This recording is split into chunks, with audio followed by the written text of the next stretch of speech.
Bienvenue sur Contre Culture, je suis très content de vous retrouver pour une nouvelle vidéo aujourd'hui, une vidéo top 10, le top 10 des meilleurs BD de western. Vous avez vu que la bibliothèque s'est parée aux couleurs de l'Ouest américain. J'ai vraiment essayé de trouver, de relire, de lire, d'acheter tous les titres possibles sur le genre western pour vous faire une synthèse, les meilleurs BD possibles du genre. Bien sûr, c'est hyper subjectif. Vous aurez sûrement un avis différent du mien, mais voilà, je voulais vraiment vous donner mon top à moi sur le genre très fourni en BD du western. Allez, on commence tout de suite en 10e place avec un one-shot jusqu'au dernier de Félix et Gastine chez Grand Angle. Alors, c'est une BD qui est sortie en 2019 avec un dessin très remarqué de Paul Gastine, où on va retrouver un cow-boy qui revient voir un de ses amis, et malheureusement cet ami est décédé, et ce cow-boy, puisque la mère aussi de l'enfant est elle aussi morte, va prendre en charge un jeune homme sous son aile, et on va les retrouver des années plus tard en train de faire une transhumance que faisaient les cow-boys sur la route, et eh bien ce groupe en transhumance va rencontrer des bandits, va rencontrer surtout des villageois peu scrupuleux, et va se retrouver avec une histoire où un des leurs va mourir, et ça va être une histoire de vengeance. Le dessin est magnifique de jusqu'au dernier, le scénario est très bon, très solide, voilà, c'est très bien mené, très beau dessin, et c'est une BD qui, à mon avis, mérite d'être dans ce top 10, et Dieu sait si dans le genre il y a vraiment beaucoup de titres excellents. En 9e position, Western, il porte bien son nom, de Rosinski et Van Damme, dans la collection signée du Lombard, une très belle collection où il y a de très bons titres. Alors évidemment, quand le dessinateur et le scénariste Torgal se mettent à faire un western, un one-shot, on se dit que ça peut être que très bon. C'est sorti en 2001. Et on a ces couleurs un peu sépia, où on a une histoire, encore une fois, dans ces villes de l'Ouest américain, où un personnage recherche son fils disparu. Il pense avoir trouvé ce fils disparu, mais en fait c'est un peu un coup monté qui tourne mal, puisque de toute façon ce personnage ne cherchait pas vraiment son fils, il cherchait surtout à l'éliminer, et donc ces personnes qui se sont fait passer pour cet enfant disparu se font éliminer à leur tour, mais ça tourne mal, comme d'habitude, et c'est un enfant qui va s'enfuir, et finalement prendre l'identité de la personne disparue. Il y a de magnifiques peintures de Rosinski, qui agrémentent en double page l'histoire de ce cow-boy qui n'a qu'une main, puisqu'il s'est tiré dessus, et qui va essayer de suivre son destin. Donc récit un peu initiatique, avec l'histoire d'attaque de banque, et c'est très bien dessiné, bien sûr, très bien scénarisé, avec ces magnifiques doubles pages. On est vraiment absolument dans le thème du western. En plus c'est en un seul tome, donc voilà, une histoire que je vous recommande, en 1838-58 au Wyoming. Voilà, western. Ensuite on va passer avec une histoire qui est en 2 tomes, L'étoile du désert, en 8e position, de Desberg et Marini. Là on retrouve le scénariste et dessinateur du Scorpion, Marini qui est un dessinateur extraordinaire, et Desberg un très solide scénariste. Donc je vous dis que c'est une histoire en 2 thèmes, mais il y a eu deux tomes, mais il y a eu 2 autres tomes qui sont sortis chez Dargaud, où là c'est toujours Desberg au scénario, mais ce n'est plus Marini au dessin, et c'est surtout ces 2 premiers tomes qui sont très bons, et ils forment une histoire complète dont je vais vous montrer quelques pages. Voilà, on est à nouveau bien dans le thème. Alors vous savez que Marini, c'est un dessinateur qui a fait Rapace aussi, qui est très fort, qui a fait plein de choses très bonnes. Et là, on va retrouver un personnage un peu vieillissant, qui ne s'entend pas très bien avec sa femme, qui a des problèmes avec sa fille, qui a envie d'être tout seul, qui se dit qu'il serait bien mieux seul que mal accompagné, qui travaille dans des bureaux à Washington, sous la neige. Et le drame va surgir puisque sa femme et sa fille vont être assassinées, et il va rentrer chez lui un soir, il va les retrouver mortes C'est un meurtre très sanglant et il y a une espèce d'étoile dessinée sur le cadavre de sa fille. Et donc il va décider de mener l'enquête et il va décider surtout de se venger. Et il va partir dans l'Ouest américain, suivre le chemin du chemin de fer, la déconstruction du chemin de fer, et il va retrouver toutes voilà, les saloons, les prostituées, les cow-boys et toute cette violence qui était à l'époque. C'est très bien dessiné, c'est très bien raconté avec une voix, une narration un peu à la première personne, et donc très très bon en 2 tomes. L'Étoile du désert, je vous le recommande chaudement, chez Dargaud. En 7e place, nous avons une série qui en est déjà à 9 tomes, Marshall Bass. Marshall Bass, c'est l'histoire inspirée de la vraie histoire de Reeves Bass, qui était le premier Marshall noir américain, donc Black and White, de McCann, Corday et Desco chez Delcourt, avec un dessin un petit peu différent.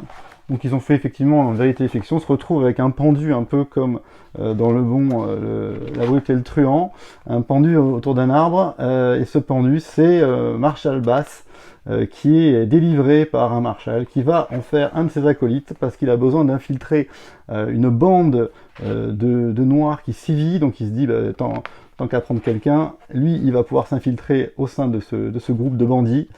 Et donc on a un très beau dessin avec la spécialité, il y a une double page par tome. On en a 9 tomes et l'histoire n'est toujours pas finie, mais c'est souvent des histoires en un tome qui peuvent se lire indépendamment, même si ce n'est pas toujours le cas. Et là, voilà, on apprécie vraiment la maturité des scénarios, les personnages sont souvent très bien trouvés, il y a un vrai ton. Et là, c'est vraiment très très très agréable comme série, avec un côté très mature, très sombre, très dur, et en même temps des personnages très bien troussés. Et voilà, il y a un vrai ton, il y a un vrai dessin, il y a des vraies couleurs dans Marshall Bass. Et donc vous avez des excellents tomes. Le tome 8, La mort misérable et solitaire de Mindy Maguire, est vraiment très très réussi. Et là, le dernier tome qui vient de sortir, Texas Ranger, est aussi très très bon. Donc vraiment une série à suivre, qui sort régulièrement et qui est très très bonne, Marshall Bass. En 6e position, j'ai mis la série Stern.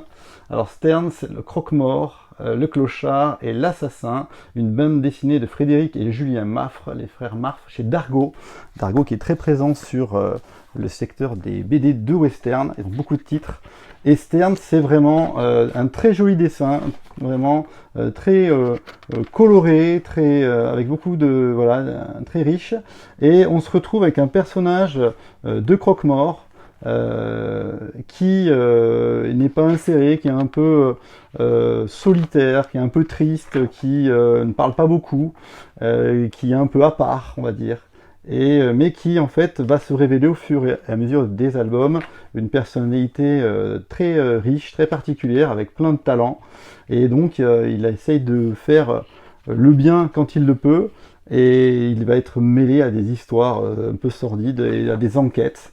Voilà, dans ces villages de western, ces villes de western, au sein des prostituées, des saloons, des shérifs, et il essaye de faire les choses justes. Et les personnages sont très très bien trouvés.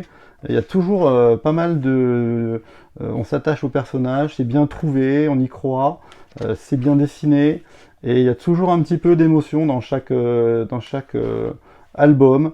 Et les albums sont assez différents. Stern va évoluer, le personnage va sortir de ce village et va aller dans la vraie ville.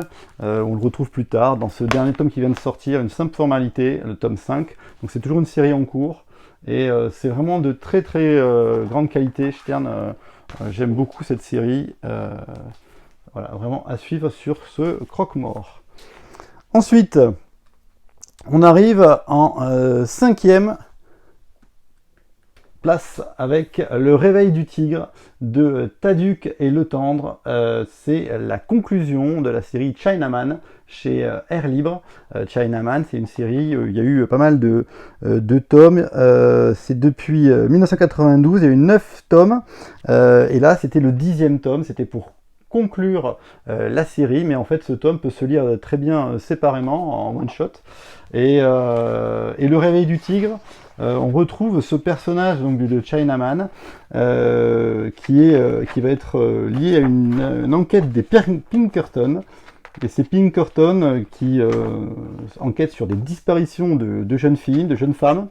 Vont croiser la route du Chinaman qui est un peu cassé, il a vu trop d'horreur pendant la guerre, il est dans les fumeries d'opium, et avec son comparse qu'il ramène chez lui, il n'est jamais très bien, il n'est pas très en forme, et un personnage qui s'appelle Matt Monroe, qui est un jeune chez Pinkerton, va le retrouver pour une enquête sur ses femmes. Il va être mêlé, Chinaman sans le vouloir, à cette histoire. Et il va découvrir que Matt Monroe est son fils, et ils vont faire un peu équipe pour essayer de retrouver ces jeunes femmes disparues. Et le Chinaman va se venger et va partir, voilà, essayer de retrouver le guerrier qu'il était avant et d'oublier tous ses malheurs. Le dessin est très classique, mais très bien fait, vraiment excellent. C'est une belle et grande BD à plus de 130 pages, une histoire donc qui peut se lire en un seul tome et qui se conclut, qui conclut la série. Voilà, c'est très bien dessiné, le scénario est très bon avec ces grands propriétaires qui essayent de s'accaparer le pétrole, les gisements de pétrole, et des scènes d'action très fortes. Donc Le Réveil du Tigre, c'est vraiment un excellent titre dans la collection Air Libre, qui est une très grande collection et qui est vraiment de qualité chez Dupuis. On arrive bientôt à la fin, donc on est en 4e position. Et en 4e position, Oka'ei de Neyef, chez le label 619, une BD en un seul tome. Oka'ei est sorti en 2022. C'est une très belle BD en un seul tome, un one-shot, qui va nous parler de l'histoire d'un jeune Indien. Un jeune Indien qui va être enlevé par une bande de criminels, on va dire. Un jeune Indien, deux jeunes Indiens et un Irlandais qui font équipe pour retrouver, pour se venger d'un personnage qui a conduit un des Indiens à perdre sa famille. Et donc du coup, c'est une histoire de vengeance. Et ils vont prendre ce jeune Indien sous leur coupe, et c'est un peu un récit initiatique, c'est le destin de ce groupe et de ce jeune Indien. On se retrouve avec de magnifiques dessins de l'Ouest américain. Voilà, c'est très beau, c'est très bien dessiné, il y a une véritable de la violence bien sûr, parce qu'ils sont pourchassés par un tueur, un tueur à gages, qui essaie d'avoir la prime sur leur tête. Il y a des scènes d'action, on retrouve un peu tous les éléments, donc les grands espaces, les bisons, les forêts, les montagnes. Il y a vraiment un côté un peu quête de cet enfant, voilà, et qui va se dérouler sur plusieurs temps. Et voilà, donc c'est hyper réussi, c'est une histoire superbe et très émouvante de vengeance, encore une fois. Oka'ei, ça veut dire en avant. Et c'est vraiment hyper bien chez le label 619 qui sort toujours des superbes BD aussi toilées, très bonne qualité. Et du coup, il fallait vraiment du très lourd pour se retrouver devant cet excellent titre.